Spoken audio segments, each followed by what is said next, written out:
ከእናንተ ውስጥ የመጨረሻ ክፉ ሰው ማለት ማን እንደሆነ ልንገራችሁ እንዴ? ፈቃሉ በላ ያ ረሱላላህ፣ አዎ አንተ አላህ መልክተኛ ንገሩን አሉ። ቃል አለዚነ ላ የቂሉነ ዐስረተን፣ የሰውን ችግር የማያስወግዱ ሰዎች፣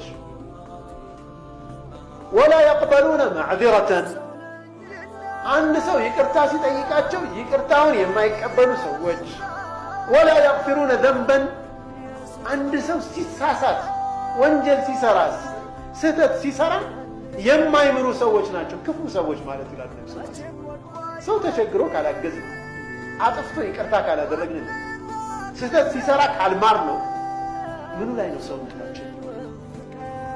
ሽራሩ ናስ ሽራሩኩም፣ ከእናንተ ውስጥ ክፉ ሰው ማለት እነኚህ ሰዎች ናቸው ይላሉ ነብዩ ሰለላሁ ዐለይሂ ወሰለም።